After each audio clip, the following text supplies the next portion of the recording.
Hello there. Once again, let me invite you to come and join with me for this great program today that we always gather together every week. This great program called Sit and Talk. For those of you who don't know me, who are probably watching for the first time, my name is Pierre Fenelon. I'm the host of this program. This idea of sitting together and talk and study together the Bible.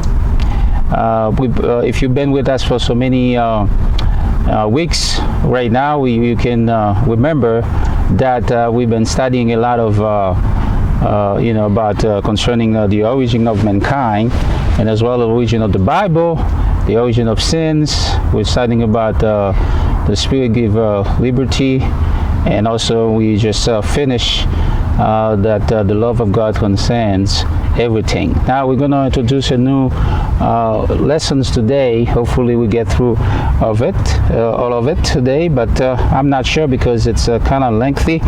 And so we'll come back again, and it doesn't matter.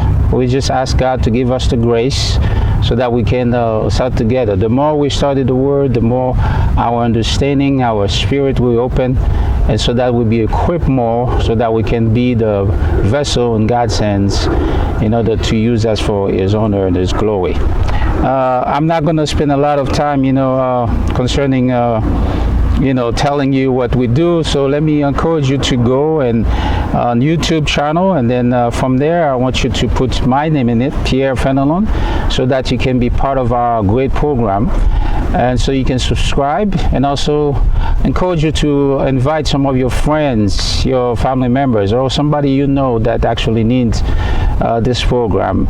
That will be a great benefit, a great help to them, encourages them to grow in the Lord, and also to introduce them to the reality of God, and also the Bible and everything else that God created. A lot of people out there who actually you may think, because it's kind of like natural that you would think that somebody you've seen every day or you interact with, that they know about God. But you'd be surprised to know there's a lot of people out there who never heard about the name of the Lord Jesus Christ. And the only way they heard about the Lord Jesus Christ is when it's being used as a curse word, as somebody using it as a curse word. And so we want to help you to actually be the person that you were created to be. Well, I'm not forcing anybody to accept what we say and what we're trying to accomplish here. We just pray that the Spirit of God would persuade you, would actually bring conviction to you, so that you would see the need for you to be a vessel in God's hand. Not only that, also for you to see the need of salvation, because if you have not known the Lord Jesus Christ, so most likely you're not saved. And so we started about that. Let me encourage you, if you are tuned in for the first time, that you go back and watching all our videos from the YouTube channel. Like I said, go to YouTube channel and put my name there, Pierre Fenelon, and then you will see all the video listed. They all have titles on them, and so you would see that what type of lesson that may be appropriate for your need at the moment, until you can get to to where we are. Just catch up to the current lesson that we're trying to teach here. For some people, you might think this is not for you. That's okay too. But let me encourage you, for those of you who may have questions, and after watching some of those videos, there are probably some questions, because I'm not sure that I have touched every single thing that I should. Your questions may actually open door to some other lessons. So if you would submit your questions, either put the comments there down below in the box, and I'll be faithful and also to return and to study with you and to answer your questions that you may have now. And also, if you want to address to me directly, we have also our email address, which is sitandtalkministry1@gmail.com, which is sitandtalkministry1@gmail.com, and that way I can really answer you back and get in touch with you. This is very important, my friend, because we all need to know concerning God. We all need to know concerning the reality of our life in this earth, knowing that we're not here forever. We are here for a short period of time. There are so much, difficulties going on, so much problem going on in this world that we cannot comprehend. That doesn't mean that because you're sitting here and studying with you or watching those videos that all the questions will be answered. I personally have some questions too. But I think it might put you in a path where, those questions will not be such a burden that they are for you right now, if only you've been in the Word. And then you might have some comfort because God is in control. God has everything under His control, His hand, and so nothing can, pass by or happen without Him noticing it. As you know, there's a song that says He's got the whole world in His hand. I do believe that with all my heart. May not be, I would say, physically having the whole world holding in His hand, but it may be. We'll never know.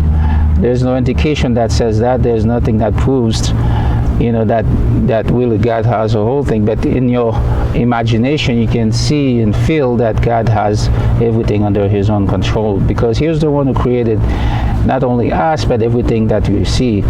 And so we are the prime jewel of God, because He has created us after He has created the whole thing that we see, we hear, we smell, whatever we encounter every day in our lives.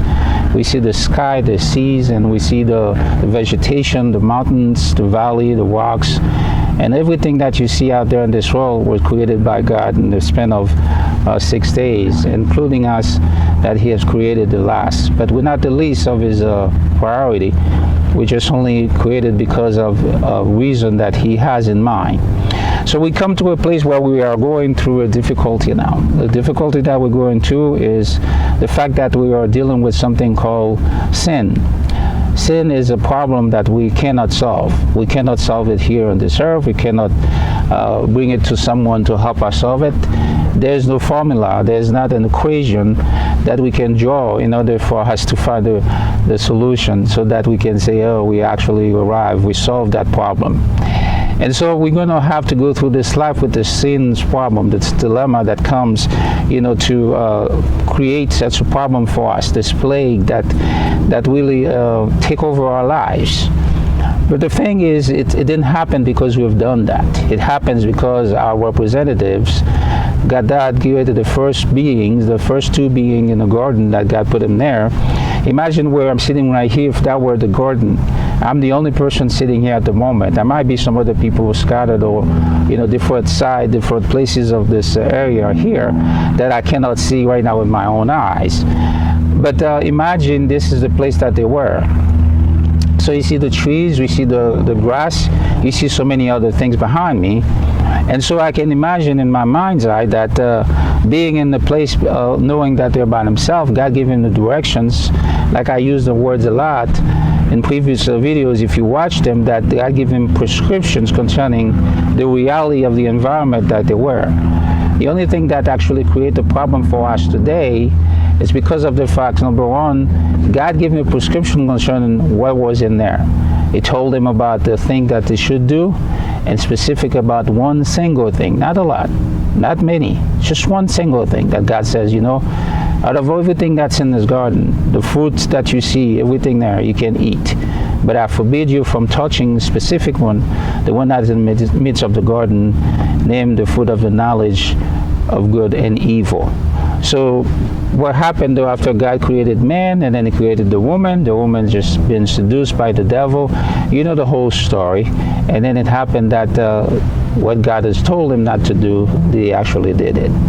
Little that they knew, they didn't realize when they did that, at the moment that they're going to put us in that situation. Because remember, God commanded them, just like he has commanded to the animal beings, that they should be fruitful and multiplied, and to create, to reproduce rather after their own kinds. And so God commanded the man also to do exactly the same thing. So they should be fruitful and multiplied, and they should be reproduce after their own kind. And so little that they knew, they didn't realize that at the moment when they were in the moment, disobeying God, that they would drag us into that situation. Even if they probably have a little slightly idea of what they were doing, they probably thought that this is going to happen only for them for the moment there, because they are the only people upon the face of the earth, if you will. And so we came to a place where God says, okay, because of what they did, the rest of the world also have to bear the consequence of their disobedience, which is death and everything else in between that is bad, that is awful, that is ugly. Like we're talking about sickness, we're talking about headaches, we're talking about hardship, economic hardship, we're talking about disparity, everything else that we are dealing with, that we cannot get rid of those things, those things that are really giving us so much headaches, if you will, are the things that are produced because of the fact that this disobedience causing by our four parents there create that problem for all of us. Unfortunately, I have to apologize for this, because I'm sitting here, like I mentioned, I'm typically reminding you guys that there are so many ants right here.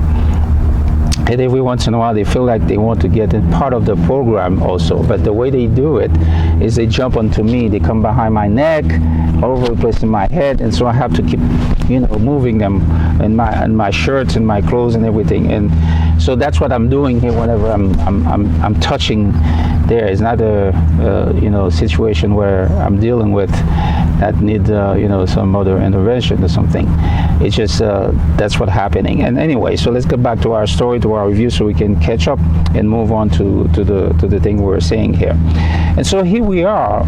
Those things that God were trying to prevent from happening, they happened. God did not was not being, in a sense, a dictator for those two beings. He gave them the ability for them to make their own choices, and that's what they did. So when they were going through the phases of doing what they did, that caused us all the problem that we see happening in this world, in our life personally.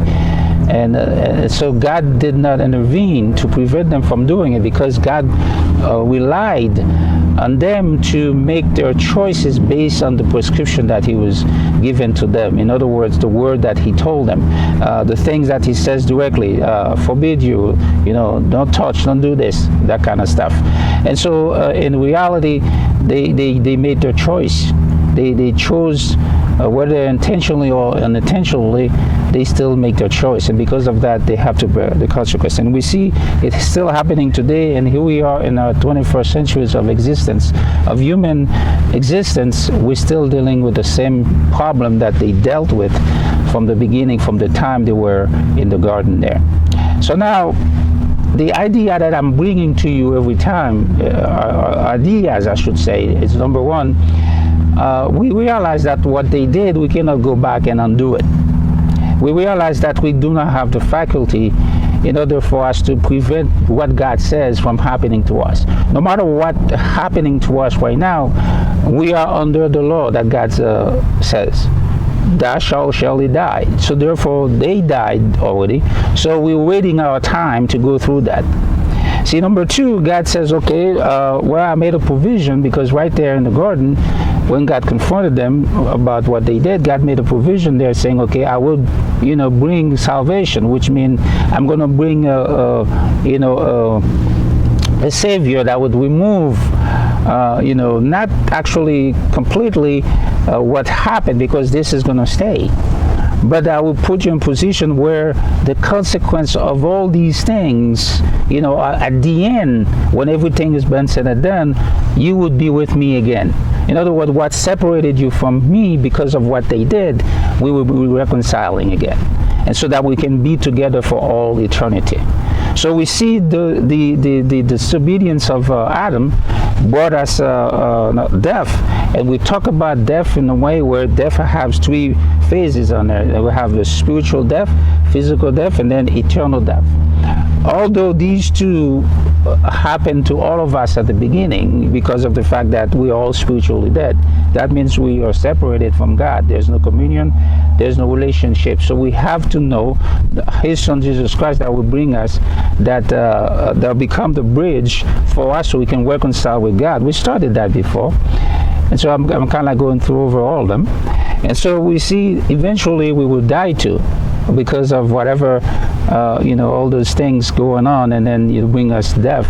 We do not know, as I've mentioned all the time, how it's going to happen for every individual. We do not know when it's going to happen for every individual, even for each person, unless some person deliberately kill himself, which we do not encourage, we not advocate to do.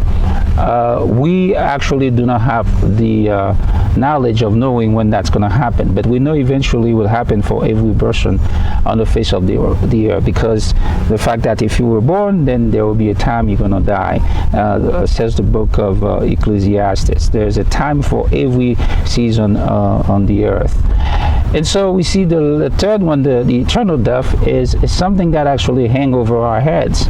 The only way we cannot go, or cannot go, or you cannot go to the realm of the reality of eternal death, is only if you accept the remedy, the prescription that God gave concerning eternal life, which is His Son Jesus Christ, the remedy, I would say, that brought us salvation.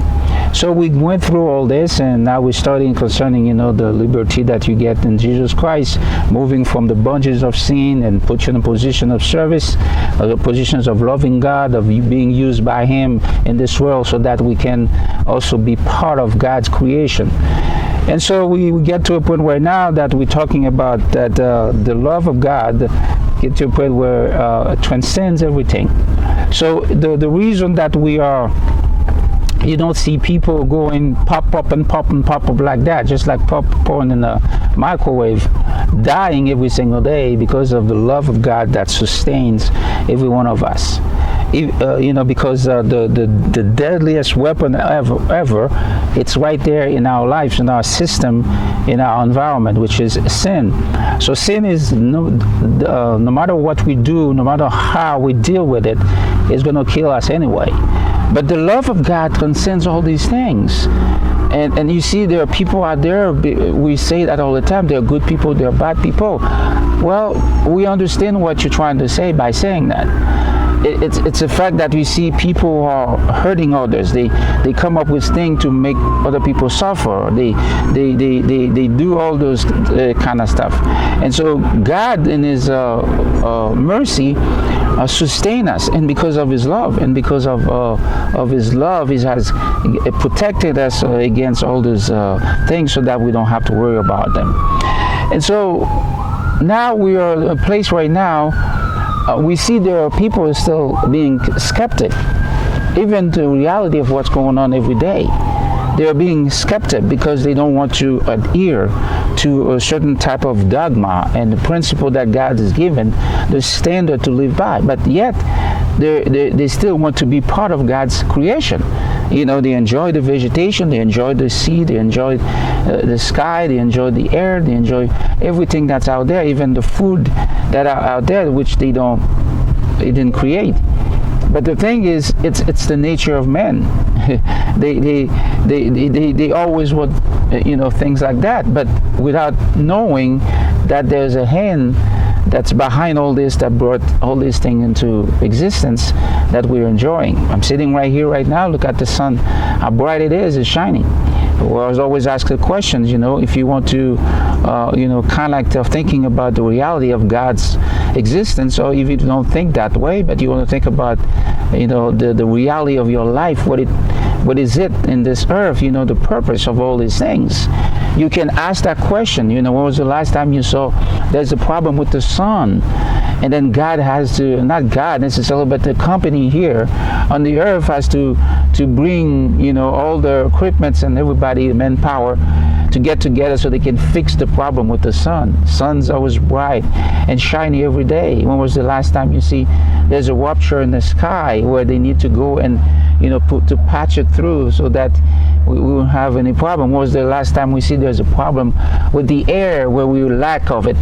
You know what I mean? Because imagine whether you have air conditioning in your car or maybe in your home, you can still breathe out the air that's out there so that you can survive. It's the planet Earth was made specifically for us to live and the animal beings, so we don't have to have, you know, the assistance of oxygen tank to carry us all the time in order for us, unless there's what we call a disability there, which is beyond your control, that the doctor would prescribe you to do that. If you see some people, carry around that kind of thing, but that is not for fun. It's out of necessity because they need it. But for us, for those of us who don't have a problem per se, medical problem, we never encounter that problem in this earth. Why? Because of the fact that the one that created it has been faithful since the time and also here. And the reality is, outside this planet Earth, we don't have that luxury. So God specifically has put us in this planet so that we don't need to provide on our own that kind of things in order for us to survive. God already provided all these things.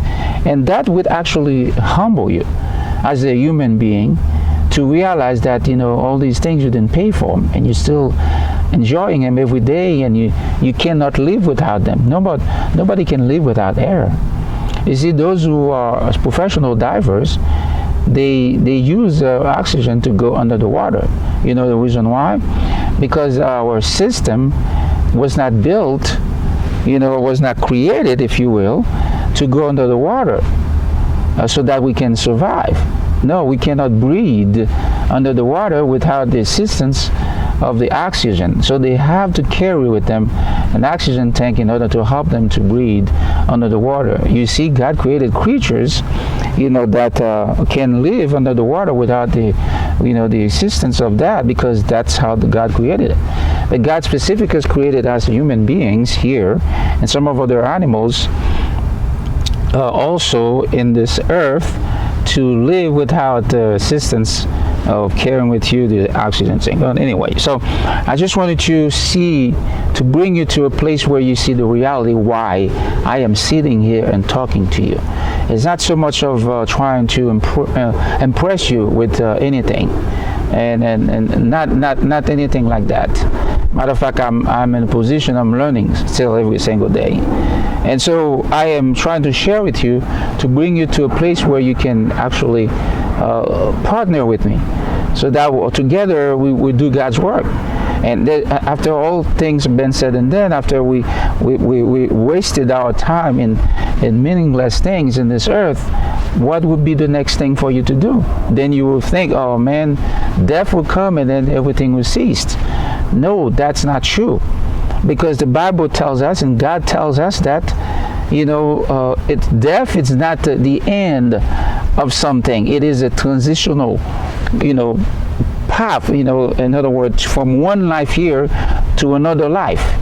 Well, of course, we do not know that for sure as an example to know that we've lived it, and then we can talk about it. Nobody ever died before and come back to life, and so that they can write books and put movies together or documentaries in order to explain what's out there, what's after death rather. But we know for sure that because God told us in His Word that it's waiting us, something beyond, the boundaries of death. In other words, life is not over because of death. It's only a transition from one dimension to another.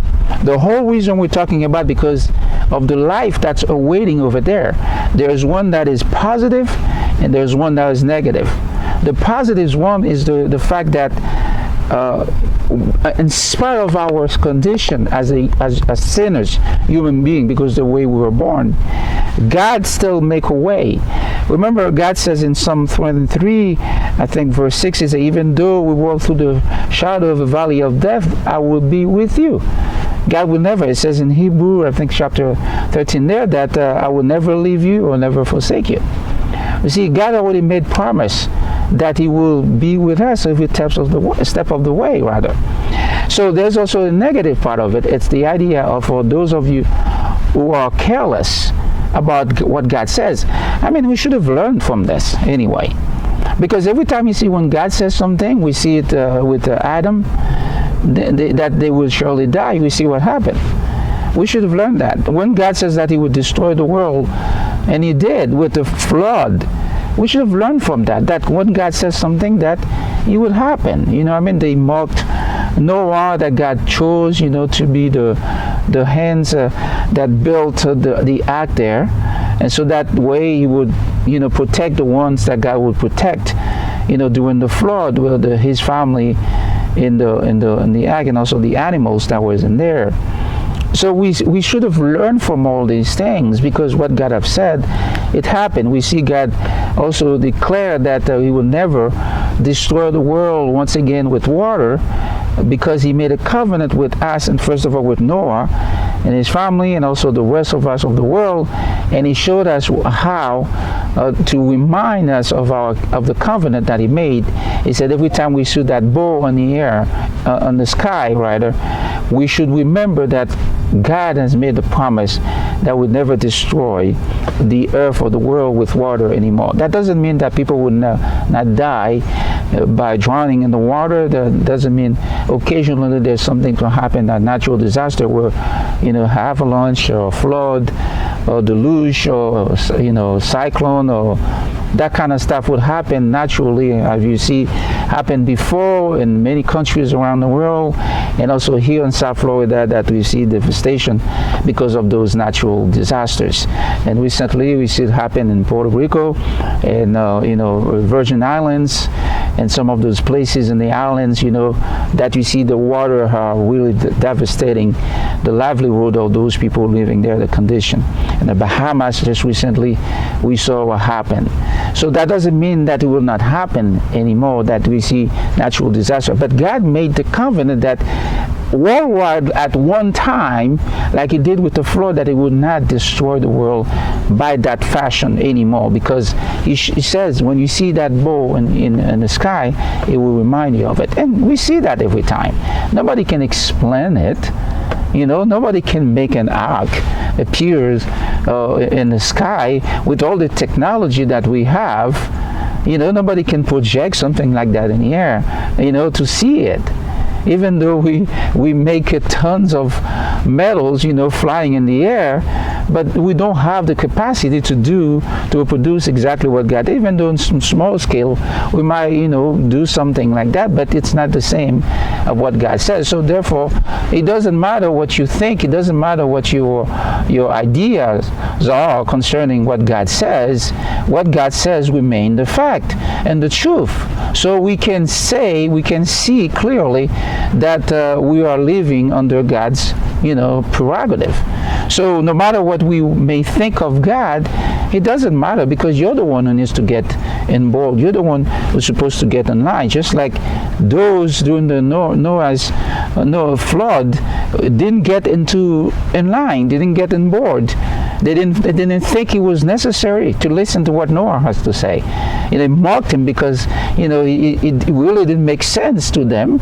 And I think it probably wouldn't make sense to us today if you were to see somebody going on top of the mountain, the highest one, and trying to build a boat or a cruise ship.